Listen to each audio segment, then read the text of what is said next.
Not every isekai becomes a trend, and honestly, some of the best ones never do. They slip under the radar, but if you give them a chance, they surprise you in ways you don't expect. So today, let's look at 10 underrated isekai that deserve more love, starting with number 10. Number 10, Sonny Boy. Sonny Boy drops a group of students into a strange dimension, where the rules of reality begin to rewrite themselves. Some students develop supernatural abilities, some lose their sense of direction entirely, and others cling to whatever stability they can find as the world around them feels increasingly dreamlike. The show starts grounded, but moves deeper into symbolic storytelling, questioning identity, purpose, and the meaning of being adrift in a place where nothing stays consistent. Every episode plays with physics, space, and even time, giving the whole story an unpredictable, surreal flow. What sets this series apart is how it handles isekai without relying on battles or traditional adventure beats. The atmosphere feels almost like a quiet sci-fi experiment, where powers matter less than what they reveal about the characters. The visuals shift depending on the emotional tone, and the minimalist style adds weight to even the smallest moments. Sonny Boy doesn't hold your hand. It asks you to sit with uncertainty and draw your own meaning from its world. For viewers who want something reflective rather than action-driven, it stands out immediately. Number 9, Recreators. Recreators flips the usual isekai formula. Instead of a person traveling to another world, fictional characters from anime, manga, and games appear in the real world. Each character brings the rules and consequences of their story with them, creating tension between what they were written to be and who they want to become. As more characters arrive, heroes, mages, soldiers, and villains, the worlds they come from begin to clash, and reality struggles to keep itself from collapsing under contradictions. The appeal here comes from how deeply the series explores creation, authorship, and the relationship between storytellers and their characters. Power dynamics feel layered because each character behaves according to their own world's logic, creating clever interactions you don't usually see in isekai. The dialogue often digs into philosophical territory without losing emotional grounding, and the action sequences carry weight because every power has narrative context behind it. It's an isekai built on ideas, and those ideas give it a unique identity. Number 8. In the Land of Leodale. After a near-fatal accident leaves her trapped in a life support system, Kanan's consciousness awakens inside a VR game world she once played, Leodale. 300 years have passed inside the game world, and the life she once knew has long become legend. Now inhabiting the body of her high-level character, Kana, she explores the world at her own pace while piecing together what happened to the NPCs, factions, and storylines she left behind. Her adventures blend cozy slice-of-life moments with exploration and light mystery. What makes Leodale appealing is its soft, warm atmosphere. Instead of relying on heavy conflict, the series leans into comfort, quiet humor, and discovery.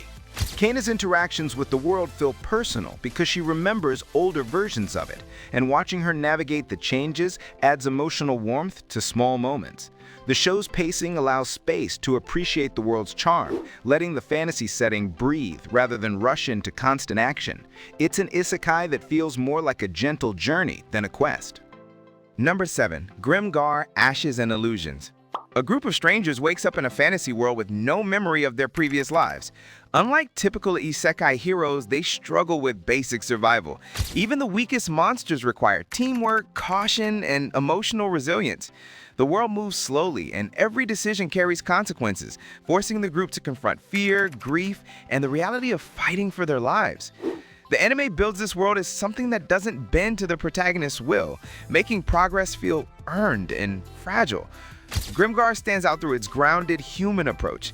Instead of power fantasies, it focuses on vulnerability, exhaustion, fear, and the weight of loss.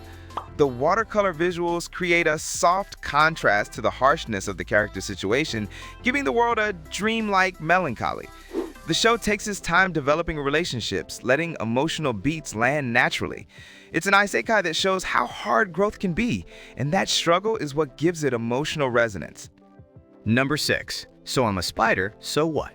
A classroom of students is reincarnated into a fantasy world, but one of them, our protagonist, ends up as a low-level spider monster trapped in a deadly dungeon. With no allies and no guidance, she fights for survival one evolution at a time. climbing from the bottom of the food chain through strategy, grinding, and pure stubbornness. The story runs on dual timelines and perspectives, slowly revealing how the reincarnated characters connect within the world's larger mystery. The fun here comes from the protagonist's resourcefulness. Without relying on normal humanoid abilities, she creatively uses skills, environments, and evolutions to overcome enemies far stronger than she should be able to defeat. The contrast between the comedic narration and the darker, lore-heavy world-building creates an intriguing balance. As the story widens, its structure becomes more ambitious, revealing layers that make earlier events feel more meaningful. It's quirky, chaotic, and surprisingly intelligent beneath the humor. Number 5. No Game, No Life. Sora and Shiro are undefeated siblings known as the legendary gaming duo Blank, are transported to a world where all conflict is decided through games rather than violence. Every kingdom, race, and political struggle is built around strategy, creativity, and rule manipulation. With humanity at the bottom of the power hierarchy, the siblings take on impossible challenges to pull their people out of obscurity and reshape the world through pure wit. The charm of NGNL lies in its style and intelligence. Every match blends psychological tricks, game theory, and visual spectacle, turning each confrontation into a puzzle rather than a fight. The world feels vibrant and alive because every race has its own culture and logic, and the stakes rise naturally as the protagonists take bigger risks. The series builds momentum through clever storytelling choices, delivering moments that feel earned rather than forced. It's energetic, imaginative, and distinct within the genre. Number 4. The Saga of Tanya the Evil. A ruthless salaryman reincarnates into the body of a young girl in an alternate world military setting where magic and warfare coexist. Now known as Tanya Degurashev, she is forced into the military and must climb the ranks to secure a stable future while avoiding the influence of a godlike entity she refuses to acknowledge. The story follows her rise through brutal battles, political maneuverings, and her constant attempts to outsmart a world built to challenge her beliefs. Tanya's character gives the show a sharp, biting personality. Her intelligence, efficiency, and cold logic create a compelling contrast with the chaos around her. The world building blends historical inspiration with supernatural elements, creating battles that feel both strategic and cinematic. Rather than focusing on traditional heroism, the show leans into moral ambiguity and the cost of ambition, giving it a tone that stands apart from most isekai stories. Number 3. Log Horizon. Thousands of players find themselves trapped inside the MMORPG Elder Tale, unable to log out. Instead of treating the world as a game, they must adapt to its rules, politics, and economic systems as if they were real. Shiro, a strategist rather than a frontline fighter, becomes the guiding force behind efforts to stabilize society, negotiate with NPC factions, and build a livable world within the game's constraints. Log Horizon shines in how it handles politics, community building, and the responsibilities that come with leadership. Instead of relying on raw power, the series elevates planning, negotiation, and resource management, giving the story a more grounded, intellectual tone. The relationships between characters evolve organically, and the world feels deep because every choice affects multiple layers of society. It's thoughtful, patient, and rewarding, especially for viewers who enjoy strategy over spectacle. Number 2. Drifters.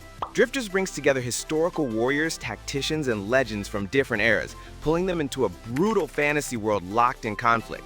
Figures like Oda Nobunaga, Shumatsu Toyohisa, and Joan of Arc appear with their personalities intact, thrown into battles that test their ideologies and skills. The world itself is gritty and chaotic, drawing heavily from dark fantasy themes and wartime storytelling. Every character's influence on the world feels believable because their strategies and personalities reflect their origins. The visual style is bold, leaning into ink shadows and stylized animation that match the intensity of the setting. Drifters feels like a battlefield where legends collide, and that premise alone makes it memorable. Number 1. Tsukimichi, Moonlit Fantasy. Makoto Misumi is summoned into a fantasy world, but is immediately rejected by its goddess for not meeting her beauty standards. Thrown to the edge of the world, he discovers that the environment is filled with powerful beings, creatures far beyond the usual fantasy scale. Despite the terrible start, Makoto forges alliances with dragons, spirits, and eldritch beings, each drawn to his overwhelming mana and sincerity. His journey becomes one of building a community rather than chasing heroism. Tsukimichi brings humor, subversion, and surprisingly rich world-building to the genre. Makoto's strength isn't treated as a blessing, it's something he constantly tries to downplay to live a normal life. The side characters add personality and warmth, while the world expands with new cultures, politics, and threats that give the story variety. It's an isekai that blends comedy with scale, making it approachable while still feeling fresh. Underrated or not, every one of these worlds has something worth remembering. If any of them stood out to you, tell me which one. I'm always curious what people connect with. Thanks for watching, and I'll see you in the next one.